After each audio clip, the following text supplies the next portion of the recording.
V vroči noči nad Amazonijo, 24. decembra 1971, huda nevihta.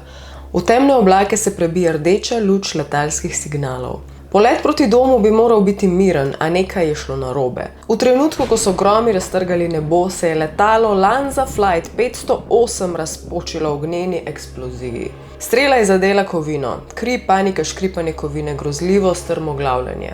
V tistem kaosu sredi tuljenja vetra in razbitin ena figura ostane. Ujeta v sedežu, ki je še vedno vezan s pasom, v hipu, ko konstrukcija razpade, se njen sedež kot nekakšno naravno padalo odcep in pade na tla. Padanje skozi deževni gozd, skozi tokove vetra, skozi krošnje, skozi listje. Ta oseba je bila Julijana Kopka.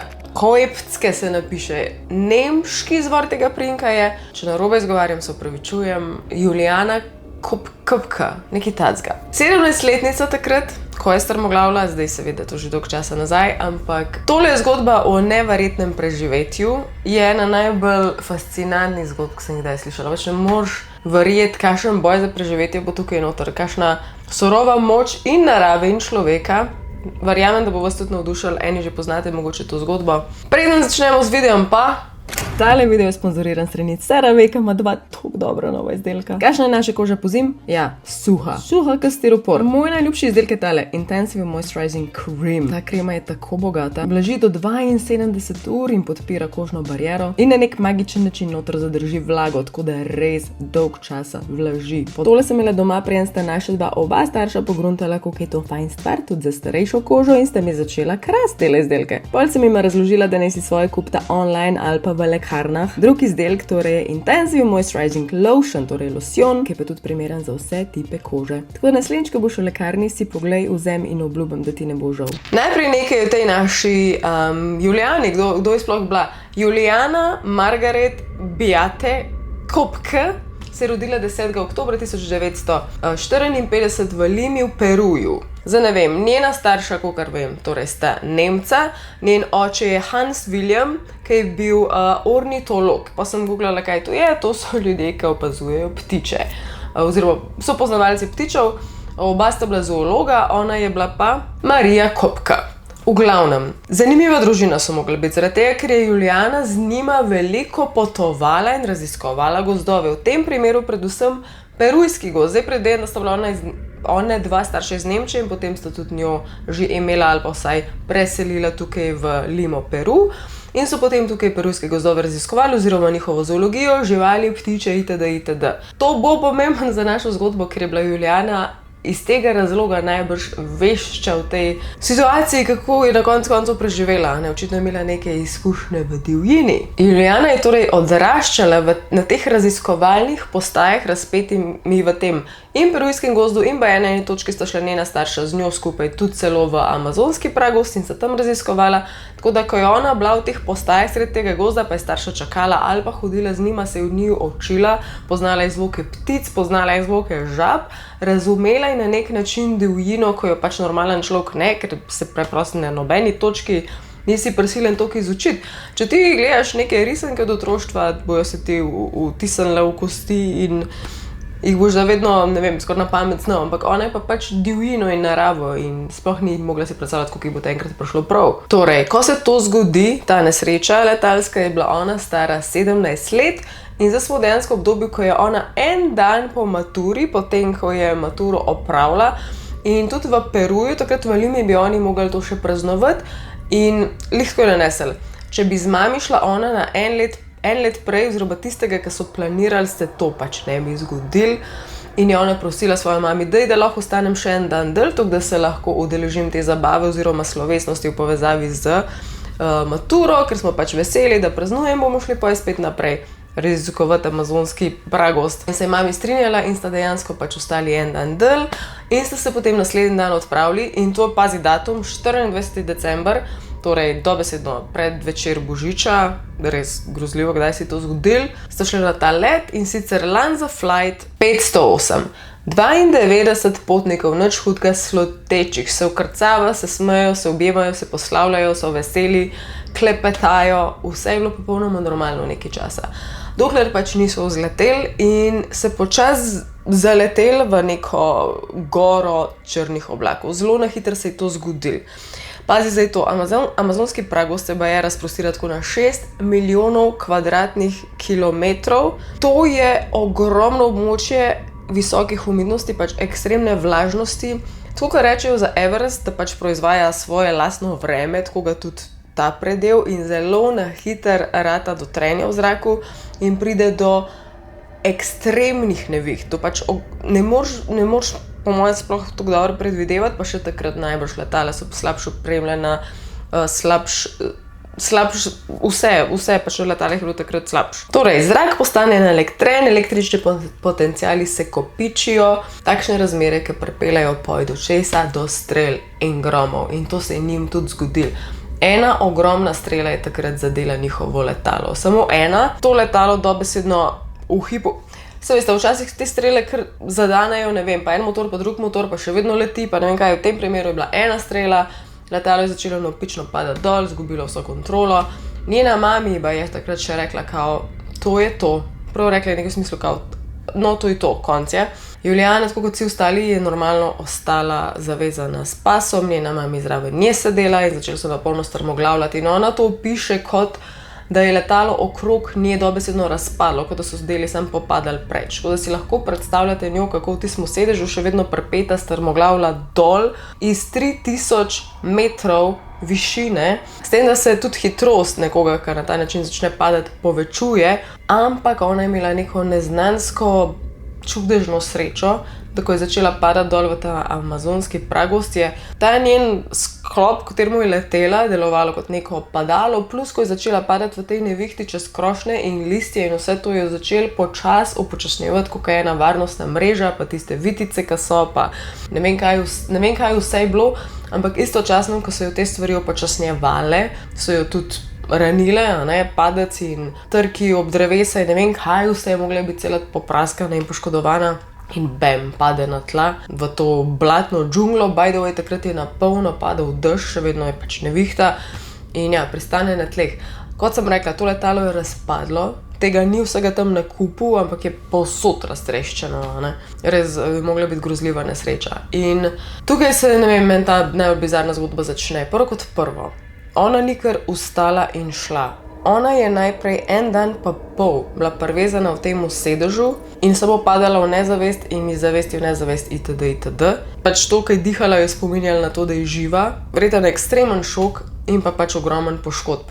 Ona opisuje, da takrat ni čutila nič, samo ker je pač šok plus ne vem kaj vse. Druga stvar, ki je že tukaj opisuje, je to, da je bila ekstremno zjebana, utrujena, res izmozgana, že zaradi tega, ker je bil telo v takem šoku, ker že vstati je bilo težko na tej točki, kaj šele zdaj, ne vem, mislim. In pa pol vse te poškodbe. Ena zelo huda je bila tale zlomljena ključnica, ona pa je tega tudi dolg časa ni čutila. Potem je imela rano na očesu, imela je eno globoko ureznino na meču, globoko odprto rano na roki. Pa so pa še notranje poškodbe, za katere ne moramo pač točno vedeti, pa tudi ona ni mogla biti zihara, preprosto se mora začeti premikati.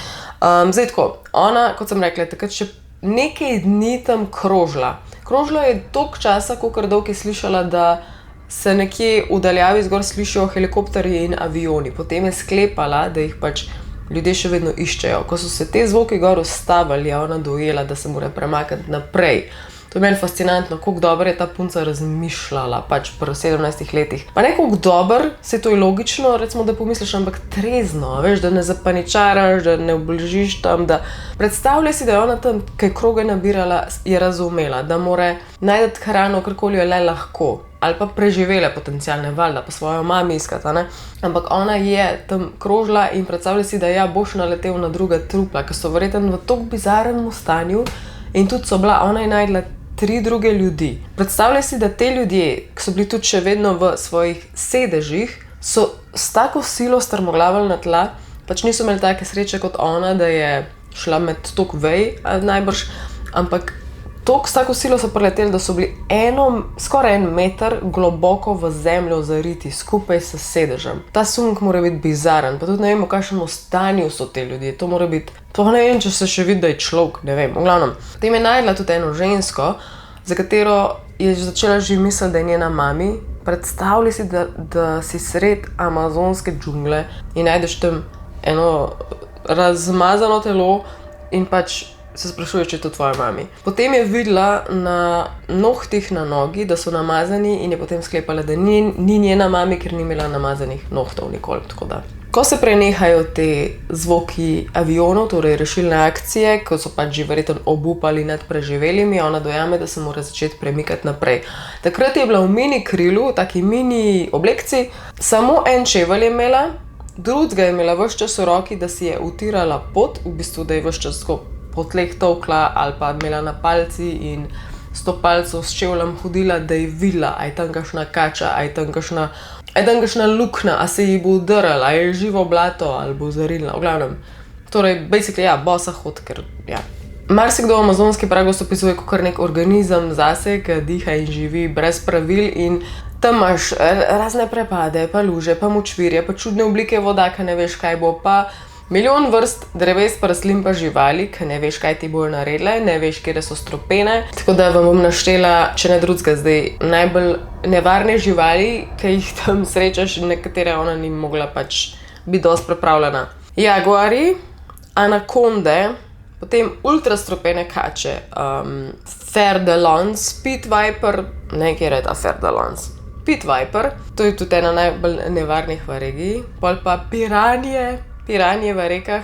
Pa so pa črni kajmani, to so neke vrste ne aligatorji, ampak krokodili, pa tak črn je prav nest izgleda. Pa veliki škorpioni, velike in stropene pajkovke, žuželke, ki te napadajo, valjda stropene in nestropene, pa take, ki prenašajo bolezni, pa pol ne pozabimo na komarje, ki vsakič, ki te pičkate, verjetno ne veš, a ti lih kar prineso malarijo, ali ne? Pa še najlepša stvar, vsaj meni je ta najljubša, ta vlažnost omogoča tam tudi, da ful cvetijo in so srečne razne ličinke. In te ličinke so določene take larve, ki pač preživijo v koži in telesu in se hranijo s tabo in se naselijo ti v rane. Ogabno. In to se je tudi njej zgodilo v roki. Na roki, ki je imela tisto globoko rano, so se ji noter naselile larve in so jo počasi jedle. Medtem, ko je ona hodila po freaking džungli in pač še vedno iskala pot nazaj. Kot sem rekla, ona je bila dobro izučena strani staršev in je približno vedela neke osnove preživetja. Njena ura, by the way, je še prve dni delala, tako da je imela še neko orientacijo, kater dan je in kater del dneva je. Potem tudi ura crknila, tako da ni več vedela, oziroma je mogla razmišljati čisto drugače. Na eni točki je celo slišala enega ptiča, ki je vedela po svojemu učenju prej in od očeta, ki je približno se nahaja vsaj, tako res crazy, ta mala je obladala. Glavna stvar mogoče, ki jo je usmerila potem na pravo pot do civilizacije, je bila ta, da je najdla en izvir in se je spomnila, da je oče povedal, da ko vidiš neko vodo tekočo ali pa sploh izvir, mu sledi, ker ta voda more pripeljati oziroma se izteči v večjo vodo in tista voda potem v še večjo itd. Ko prideš do dovolj velike vode, bo tam mogla biti neka civilizacija, vas, ljudje, bilo kaj. In točno to je naredila. Pozabila sem še dva detajla moment, ker nista lih detajla, ampak bila je zelo malo oblečena in po noč tam jo je tudi zelo zebel. Pa druga stvar, da je ona tudi ni dobro videla in je valjda pri strmoglavljenju izgubila svoja očala. Končno, ko je toliko dolgo sledila tej vodi, okvirno nekih 10 dni po strmoglavljanju, je ona videla en čoln ob vodi.